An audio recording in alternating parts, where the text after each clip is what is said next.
Hello student, मैं विवेक कुमार स्वागत करता हूं मैं अपने यूट्यूब चैनल एक्सीलेंट कॉलेज में।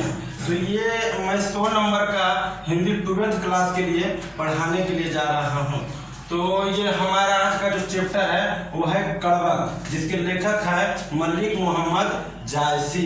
मलिक मोहम्मद जायसी जो थे वो थे अमेठी उत्तर प्रदेश के रहने वाले थे। और ये देखिएगा कड़वक चैप्टर जो लिया गया है ये कौन से क्लास के हैं, वो है 12th क्लास के। इसका नाम है दिगंत।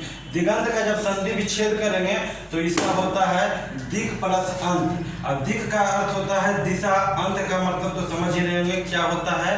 जो दिक् का यानी कि कोई भी काम करने की दिशा होती है तो उसे हम दिगंत कहते हैं। जैसे पढ़ने की दिशा है तो हम खुद के लिए पढ़ रहे हैं, परिवार के लिए पढ़ रहे हैं, समाज के लिए पढ़ रहे हैं, देश के लिए पढ़ रहे हैं, तो पूरे विश्व के लिए पढ़ रहे हैं। तो पूरे विश्व का कोई दिशा नहीं होता है।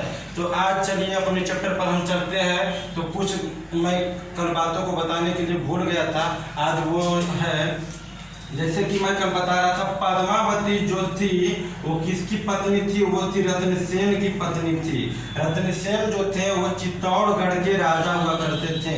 चित्तौड़गढ़ के पहले जो राजा थे वो थे राणा प्रताप थे। तो ये देखिएगा सिंहल द्वीप की रहने वाली पद्मावती जो थी वो बहुत ही खूबसूरत थी। खूबसूरती का वर्णन मतलब नहीं किया जा सकता कि ये कितना खूबसूरत थी।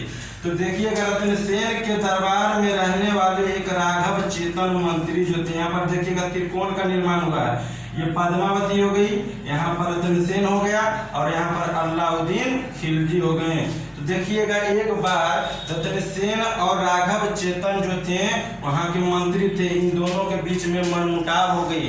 मनमुटाव होने के कारण ये जो थे इनके राज्य पाटों को छोड़कर चले गए हैं और ये चले गए अलाउद्दीन खिलजी के पास में। और पूरी बड़ाई जो होता है पद्मावती का अलाउद्दीन खिलजी के पास में जाकर के कर दिए।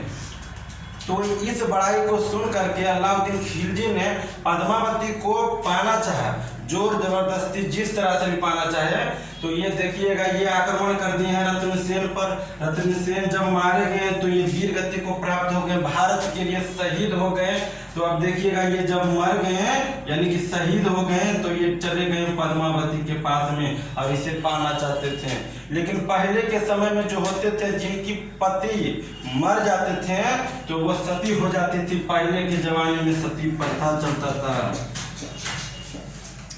सती प्रथा होने के कारण जो था वो उस समय में हिस्ट्री अगर थोड़ी बहुत भी जानकारी होगी तो उसे हम जौहर व्रत भी कहते हैं। तो यहाँ तक जो कहानी हमने बताया अगर आप लोग को समझ में आ गया होगा तो हम आगे बढ़ते हैं। वो हमारी कहानी है कड़वक। और कड़वक के जो लेखक है मलिक मोहम्मद जायसी। मलिक मोहम्मद जायसी का जो एक कविता है हमने इसको बोर्ड पर लिख दिया है और देखिए इससे मैं समझाना चाहूँगा और इसे थोड़ा सा मिटा देता हूँ। देखिए लिखा हुआ है एक नैन कवि मोहम्मद गुनी। एक नैन का अर्थ होता है एक नयन यानी एक आँख। कवि का अर्थ है कवि मलिक मोहम्मद जायसी। जैसे यहाँ पर देखिए मोहम्मद का जो अर्थ हुआ कवि मलिक मोहम्मद जायसी। अब गुनी का जो अर्थ होता है वो होता है गुणवान, यानी कि इसका भावार्थ लिखेंगे तो एक नयन कवि मलिक मोहम्मद का जो है वो कैसा है तो वो गुणवान है। तो आगे बढ़ते हैं पंक्तियों में। जैसे लिखा हुआ सोई बिमोहा जेई कवि सुनी। तो सोई मतलब होता है जो या तो वही। विमोहा का अर्थ होता है मोहित होना और जेई का अर्थ होता है जो। अब कवि सुनी मतलब होता है जो कवि की वाणियों को सुनता है। यानी कि हम इस पंक्ति का भावार्थ लिखेंगे जो कवि मलिक मोहम्मद जायसी का वाणी को सुनता है वो इनकी पंक्तियों को सुनता है तो इन पर मोहित हो जाता है। यहाँ तक क्लियर होगा तो मैं आगे बढ़ता हूँ। आगे देखिए लिखा हुआ है चांद जैस जग विधि अवतारा। चांद जैस मतलब होता है चांद और जैस का अर्थ होता है जैसे। जग का अर्थ होता है संसार और विधि का अर्थ होता है ईश्वर। अवतारा का अर्थ होता है अवतार लेना।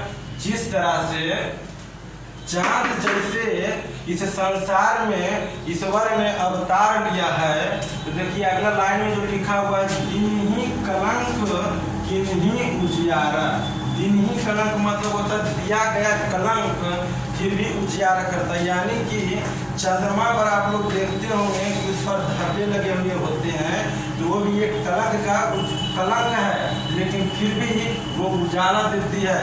लोग जो होते हैं या फिर वो जैसे बताना चाहूँगा, मलिक मोहम्मद जायसी जो थे चेचक के कारण अपनी अंग में बाएं आँख का कान और आँख जो था दोनों को खो दिए थे, फिर भी वो कुर्बान व्यक्ति थे। ठीक उसी प्रकार से देखिएगा कि चांद का जो तुलना किया गया है इस कवि मलिक मोहम्मद जायसी से किया गया है।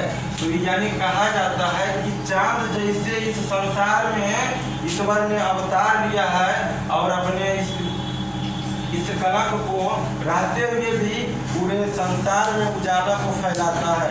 यहाँ तक कंप्लीट हो गया, तो मैं आगे बढ़ता हूँ। देखिए लिखा हुआ जग सूझा ये कई मैना। हाँ, जग सूझा मतलब होता है, जग मतलब संसार, सूझा जो देहाती भाषा में होता है इसका अर्थ होता है सूझना। ये कहीं नैना मतलब होता है एक ही नयन, एक ही आँख।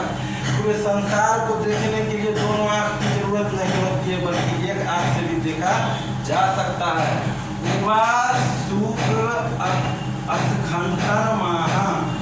मतलब होता है उदित, अस्तुत का जो अर्थ होता है वह होता है शुक्र। आप लोग फिजिक्स की अच्छी जानकारी रखते होंगे तो आप लोग जानते होंगे कि सभी नक्षत्रों में सबसे ज्यादा चमकने वाला जो है वह है शुक्र ग्रह। अब देखिएगा इसका अर्थ लिखेंगे, इस संसार में देखने के लिए एक ही आंखों की जरूरत होती है। जिस तरह से उड़कर शुक्र जो होते हैं सभी नक्षत्रों के बीच में मतलब लाइट जो दिखाते हैं यानी प्रकाश देते हैं, उसी को शुक्र ग्रह कहा जाता है। आगे हम बढ़ते हैं, वो लिखा हुआ जौ लही अम बही डा बही ना होई। जौ मतलब होता है जिस प्रकार, लही का अर्थ होता है ला यानी आग, आम बही का अर्थ जो होता है इसका अर्थ होता है आम, और डाम बही का मतलब होता है मंजरा, और होई का अर्थ होता है बना। जिस तरह से आग में मंजरा नहीं होता है तो उस तरह से जबकि आगे लिखा हुआ है तौ लही सुगंध बताई ना हो सोई। जिस तरह से आम में मंजरा नहीं होता है तो उसमें सुगंध भी नहीं होती है। इस पंक्ति के माध्यम से बताया गया है। ये बहुत ही रोचक पंक्ति है, इसके आगे मैं चलता हूँ। देखिए लिखा हुआ किन्हीं समुद्र पानी जब खारा तव अति भव्य अकुज अपारा। जो समुद्र होते हैं उनका पानी जो होता है खारा होता है, आखिर उनकी खारापन को छोड़ करके वो जो होते हैं उनकी विराटता पर यानी कि उनकी जो विशालता पर जो देखते हैं उनका ये नहीं देखा जाता कि ये पानी जो है खारा है। इस पंक्ति के माध्यम से देखिए बताया गया है। अकुज मतलब देखना होता है, अपारा मतलब अपार होता है। जौ सिमोरु त्रिशूल विनाशा भा कंचन गिरी लाग आकाशा।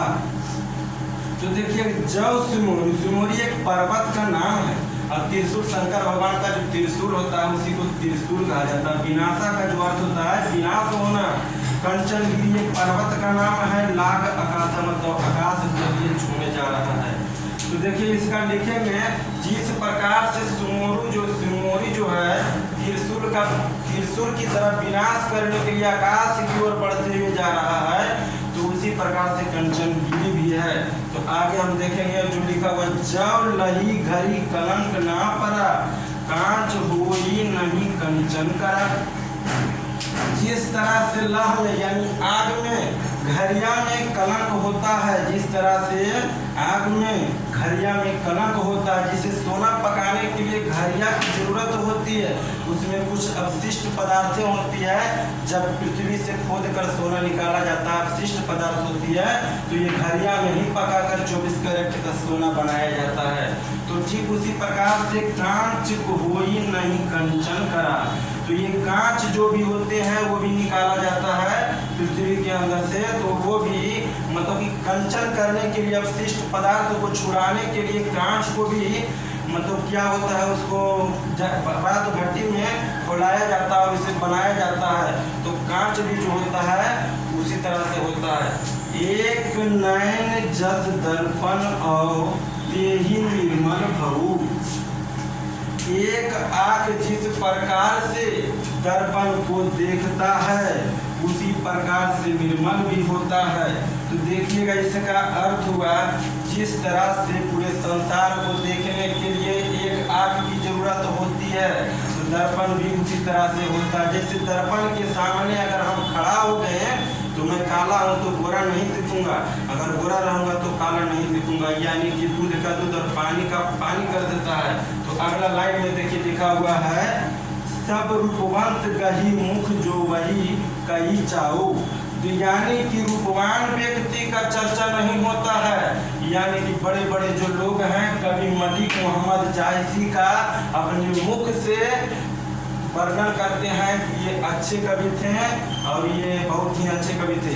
अगर मेरा वीडियो आप लोगों को अच्छा लगा होगा तो मेरे चैनल को लाइक करो, शेयर करो, सब्सक्राइब करो और ज़्यादा से ज़्यादा कमेंट करके बताओ कि हमारी कविता आप लोगों को कैसे लगी हो के बारे में। मैंने एक भाग का वर्णन पूरा इस कविता में कर दिया है और आगे जो दूसरा भाग है मैं उसका वर्णन आगे कर दूंगा कल। यानी कि जो इससे ऑब्जेक्टिव प्लस सब्जेक्टिव जो भी निकलेगा मैं उसे अच्छे तरीके से डिस्क्रिप्शन बॉक्स में दे दूंगा। Okay, thank you.